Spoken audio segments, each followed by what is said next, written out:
Salve discipuli ego sum magistra buddy, and this is the Stage 7 lesson with more in-depth information about the perfect tense. Before we launch into that though, let's do a quick review of present tense verbs. Our endings are O, S, T, and NT. When it ends in an O, it's I doing it, so I proceed. When it ends in an S, it's you, so you proceed. T is he, she, it, or a stated subject, proceeds. NT is they, or stated subjects, proceed. For example, ego procedo, I proceed. Now, we're going to do a little twist. In Latin, because the verb ending tells you who the subject is, who or what the subject is, this ego here, or the two, or the umbra or umbrae, that's really all extra. So if you don't have a nominative, if you don't have a specific subject, just supply your own pronoun based on the ending. So ego procedo and procedo both say I proceed. Tu procedis, or just procedis, both of them say you proceed. Umbra procedit would be the ghost proceeds, singular subject, singular verb. Procedit, you could say he, she, or it proceeds. Here we don't have a specific subject. You would know by context if you're dealing with a he, she, or it, and we'll practice that more later. Umbae procedunt, plural subject, plural verb. The ghosts proceed. Here we don't have a stated subject, but we can know that it's they, so they proceed. All right, the imperfect tense, bot or bont, so procedebant would be he, she, it was proceeding. Procedebant would be they were proceeding. I see I have a little bit of a typo there. All right, centurio procedebat, the centurion was proceeding. Procedebat by itself would just be he was proceeding. Centuriones procedebant, the centurions were proceeding, or procedebant, they were proceeding. We don't have a specific subject, but we can supply a pronoun based on the verb ending, they. Pestis ad culinam procedebant, the pest was proceeding to the kitchen. Ad culinam procedebant, we don't have a nominative here. We don't have a specific subject, so we're just going to supply a pronoun. He was proceeding to the kitchen. Pestes ad culinam procedebant, the pests were proceeding to the kitchen. Ad culinam procedebant, we don't have a specific subject here. There's no nominative, so we just look at the verb ending. It's a third person plural, so we say they. They were proceeding to the kitchen. All right, the irregular verb to be. Ego sum pulchra, I am beautiful. You could also just say sum pulchra, I am beautiful. There's no subject stated here. There's no ego. But we know that it is ego. We know that the subject is I because of sum. Tu es pulchra, you are beautiful. The tu here means you. There's no tu down here, but we know that you is still the subject because of the s. Puella est pulchra, the girl is beautiful. Est pulchra, she is beautiful. Puellae sunt pulchrae, the girls are beautiful. Sunt pulchrae, they are beautiful. All right. The imperfect with the irregular verb to be, so puella erat pulchra, the girl was beautiful. Erat pulchra, she was beautiful. Puellae erant pulchrae, the girls were beautiful. Erant pulchrae, they were beautiful. All right, perfect tense verbs. Now in the previous lesson, we told you that there was going to be a V in front of the endings. So it was wit and werunt. The book was just easing you in gently for the perfect tense. That V is actually not always going to be there. It'll oftentimes be there, but not always. What you can count on, though, 100% of the time is it and erunt.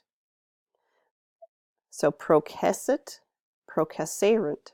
This is the perfect tense of procedit, the verb we were looking at earlier in the previous slide. So centurio processit, singular subject, singular verb. The centurion proceeded. Centuriones processerunt, plural subject, plural perfect tense, so the centurions proceeded. Pestis ad Caelinam processit, singular subject, singular perfect tense verb, so the pest proceeded to the kitchen. Pestes ad Caelinam processerunt, plural subject, plural perfect tense verb, prep phrase, the pests proceeded to the kitchen. Okay, sorry, quick note about the perfect tense. So this is how the verbs are going to be listed in your book from here on out.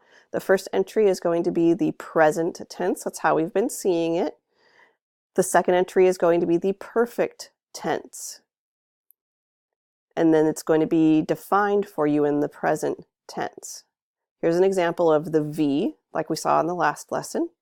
But here's an example of when there's not a V, and it actually changes spelling a little bit. So conspicit becomes conspexit, facit becomes facit, intelligit becomes intellexit. Jump down here, procedit becomes processit, terret becomes teruit. Now, there's not a super easy pattern with these. Some of them you just need to be able to recognize them. You need to memorize them. So in your flashcards, you'll find stage 1 through 6 perfect tenses. What I did is I took every single verb we've learned so far in stages 1 through 6. There's 38 of them. And I gave you the perfect tense for all of them. Actually, you'll see it in the present tense, and you'll also see it in the perfect tense. So hopefully this will help you start to familiarize yourselves with the patterns. All right.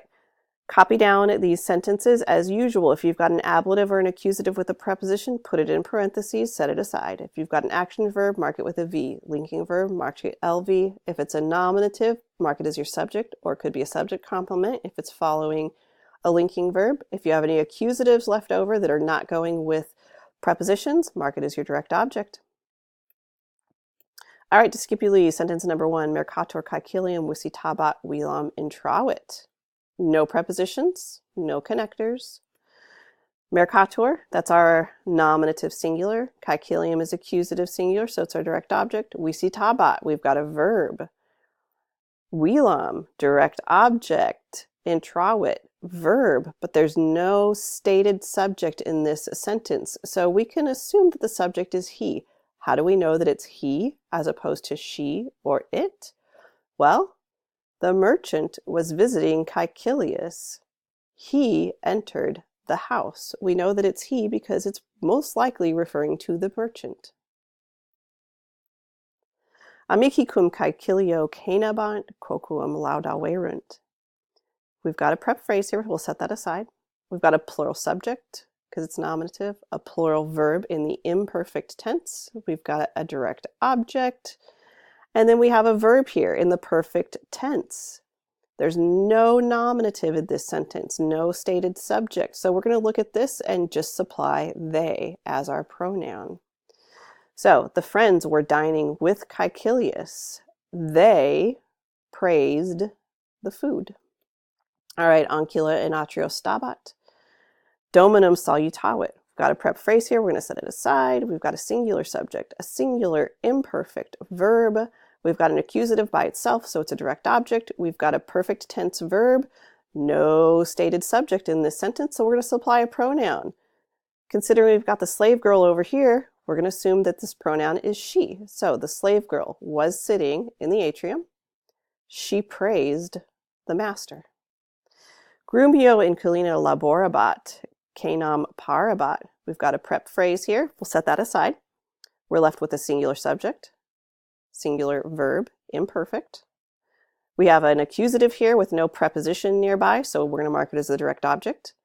And we've got an imperfect singular verb, no subject specifically stated in this sentence. So we'll assume that we're going to use he because it might be referring back to Grumio.